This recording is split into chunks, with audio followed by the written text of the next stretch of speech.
And we're back this time with a pre-release kit opening video. Now we can't run pre-releases in our store this time around, so we have this really awesome deal. You get a pre-release kit, a Zendikar Rising set booster pack, and 2 additional Zendikar Rising booster packs for just $32.97. And this deal is available on our website, www.dragonhillgames.com. I'm not sold out of these yet, so if you're a Canadian, because we are up here in Canadian, I can't ship sealed product across any borders. So if you're Canadian and you want to get this deal and it's better than maybe what you can get somewhere else, then have a look, www.dragonhillgames.com. Okay, right into, let's see what we get in the kit first. And we'll do maybe the set booster, I think, last. So this is a sponsored video. I want to mention that this was a sponsored video. Thanks to Luke for sponsoring everything you see here in the video. Okay. All right, so we'll take a look at that in a minute. You do get some arena stuff, a little sort of insert for card divider, and then of course our 6 packs. Somewhere in here is probably a dice. Yes. Ooh, that's a cool looking dice. I like that. That's really neat. I don't know if you can see that in the camera, but you can kind of see through the dice and it's got speckles and flakes. Really cool. They did a really good job with the dice this time. I'm impressed. So we have our 6 boosters plus our 2 additional boosters. Our promo, or I guess Luke's promo, is Magmatic Chandler. 2 mana for a human wizard. He's a 1/3. And as long as there are 4 or more instant or sorcery cards in your graveyard, Magmatic Chandler gets +3/+1.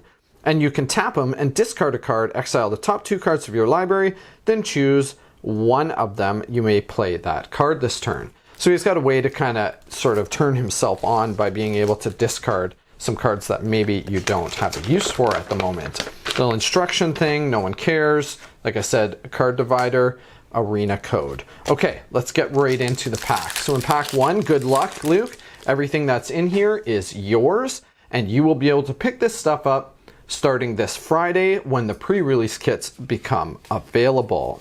All right, I'm not really going to go through the commons and uncommons. If you're more interested in seeing that, I'm doing a long form box opening video of draft booster boxes, so check that out. Okay. All right, I will show this one though, Umbra Wizard, because this is one of the modal dual flip cards. So this is common obviously to this set. This particular one is 5 mana for a 4/3 Merfolk Wizard, and whenever you cast an instant, sorcery, or wizard spell, Umera Wizard gains flying until end of turn. Then of course, you can cast it out, or play it out, sorry, for the land side if you choose to do so. And then we got our first mythic. Good, congratulations, Luke. You got Tazeri, Beacon of Unity. 5 mana for a 4/6. This spell costs 1 less to cast for each creature in your party. So obviously creature or party was a mechanic in this Zendikar Rising set. And then he has, you can pay a green, a red, a black, and a blue, or 2 to supplement either one or any of those colors. And look at the top 6 cards of your library. You may reveal up to 2 cleric, rogue, warrior, wizard, and or ally cards from among them and put them into your hand. Put the rest on the bottom of your library in a random order. Congratulations, Luke. Nice to start out with a mythic. I like to see that. And then, of course, we have full art lands in every Zendikar Rising pack. So what are you guys doing for pre-releases? Are you able to go to pre-releases in your store? Is your store putting on an awesome deal like we are? Ooh, okay, so there's one of the alt art, sort of. I think these are like showcase type frame kind of cards. Skyclave, a pickaxe. This is really cool, actually. A lot of the equipments in this set come into the battlefield. You attach them right to a creature without having to pay an equip cost. 1 green, it enters the battlefield, attach it to a creature as a landfall. Whenever a land enters the battlefield under your control, equipped creature gets +2/+2 until end of turn. Really sweet alt art card. And then we have a Feldar Retreat. I really like this for Commander. Really awesome rare enchantment for Commander, especially in Rin and Seri. Right, so 4 mana, landfall. Whenever a land enters the battlefield in your control, choose one. Either create a 2/2 white cat beast creature token, or put a +1/+1 counter on each creature you control, and those creatures gain vigilance until end of turn.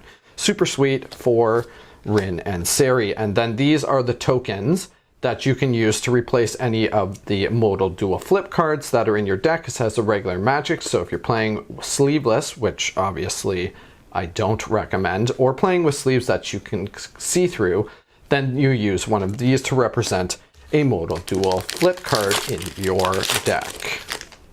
Okay, pack number 3, Good Luck Luke. Okay, let's get right to business here. All right, so Zoff Consumption. Ooh, look at that. Everybody see that? It's upside down. But congratulations, Luke. You got a Nahiri, Heir of the Ancients, Borderless, Full Art. Or Altered, I suppose. So Nahiri's really cool. I mean, you could definitely make her work in the right type of deck. 4 mana for a 4 loyalty planeswalker, +1. You create a 1/1 core warrior creature token, and then you may attach equipment you control to it. -2, you look at the top 6 cards of your library. You may reveal a warrior or equipment card from among them, put it into your hand, and put the rest on the bottom of your library in a random order. -3, Nahiri, Heir of the Ancients, deals damage to target creature or planeswalker equal to the number of equipment you control. Congratulations, Luke. Really nice card to get. Oh, and a foil Full Art Forest. Doing okay with this. Good for you, Luke. Okay. Next pack. We got 3 more packs to go, and then we'll get into our bonus packs. Yeah. Really good deals right now. I'm sure every store is kind of doing something special since most people can't come out for pre-releases. It's really a shame. I hate. This is the second time around. You know, we didn't really do Core Set 2021 either. So, second time around that we haven't been able to really run pre-releases in the store. Really disappointing. It's my favorite time as new set pre-releases. Grakmaw, Skycleave, Ravager was the rare for this pack. And we have a Full Art Island. All right. Pack number 5. Okay. Get right down here to the uncommons. Okay, Acquisitions Expert. I actually kind of like this guy here. He's pretty cool. Human Rogue for 2 mana. When Acquisition Expert enters the battlefield, target opponent reveals a number of cards from their hand equal to the number of creatures in your party. So it's always going to be at least 1, considering he's a rogue.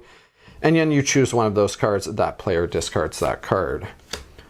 Okay, and then we've got a Thieving Skydiver. This guy's 2 mana with Kicker X, flying 2/1. When Thieving Skydiver enters the battlefield, if it was kicked, gain control of target artifact with converted mana cost X or less.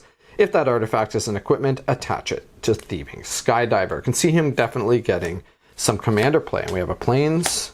Okay, last pack from the regular pre-release kit. And then we got those couple extra, or 3 extra bonus packs. Ooh, okay, so what's this? So this is a common, but it's an alt art. Kazandu Nectar Pot.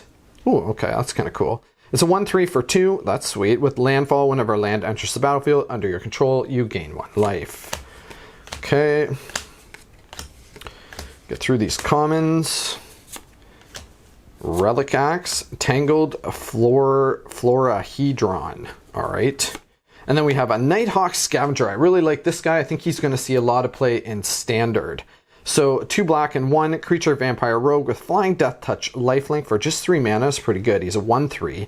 But Nighthawk Scavenger power is equal to 1 plus the number of card types among cards in your opponent's graveyard. So sort of a weird, almost half Tarmogoyf there. And then we have a forest and a really odd looking plant token. Okay, like I said, we'll save the set booster for last. We have a couple of these regular Zendikar Rising packs that were bonus packs. Okay, now these ones, the regular Zendikar Rising draft boosters were printed in Japan. So English cards, but printed in Japan. So they follow the Japanese format of being token on top, land, and then your rare or mythic. In this case, we got a foil Coveted Prize. This is a really cool card, might get some play in Commander. 5 mana, this costs 1 less to cast for each creature in your party.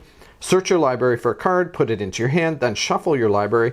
If you have a full party, you may cast a spell with converted mana cost 4 or less from your hand without paying its mana cost. So really cool, sort of extra sort of black tutor that could play out in Commander. And then our rare was Valakut Awakening, which is one of these spells on one side, a land on the other side, 3 mana instant. put any number of cards from your hand on the bottom of your library, then draw that many cards plus 1. Interesting option for red. And then of course the other side is enters the battlefield tapped and provides 1 red mana, Valakut Stoneforge. Okay. All right, and the second bonus Zendikar Rising pack. Good luck, Luke. All right, so we started with one of those token things on top. We have a mountain and then a magmatic Chandler, which is the same guy he got as his promo card. So a non-foil, a magmatic Chandler. All right, the moment you've all been waiting for, the Zendikar Rising set booster. Man, these things are cool. So they only have 12 cards in it, but there's no land. And then you've got a chance at getting, you know, I think up to something like 4 foils in a pack, which is pretty crazy because there's sort of different slots and foils can be in almost every slot. And then you also have a chance at the list, which is like a curated list of cards that could be in the token slot. I believe there's, I don't know, 25% chance or something like that. So we start with this art card, which I believe is the new Linvala. Really cool looking. Then we have a Full Art Forest, a Ghastly Gloom Hunter, so that's a common. A Drana's Silencer, another common.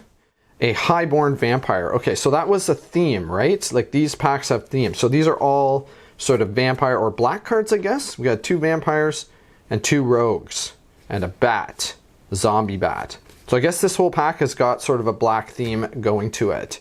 Then we had an Acquisitions Expert continuing with the black theme. A Soaring Thought Thief. I really like this guy. I think he's got a lot of potential, especially in Standard. Okay, and then we had a Song Mad Treachery. We have a Feed the Swarm. And then a Deliberate. A lot of commons and uncommons. I'm surprised. Okay, so the rare was a Valakut Awakening, which we already had one of in our pre-release kit. Has Valakut the Stoneforge on the other side.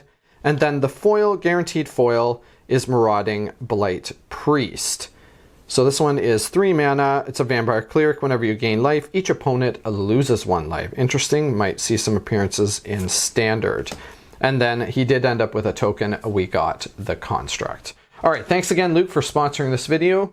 If you guys enjoyed this video, go ahead and smash that like button. It really helps me out. We're doing a bunch of box opening videos this week, so check them all out. Bye for now.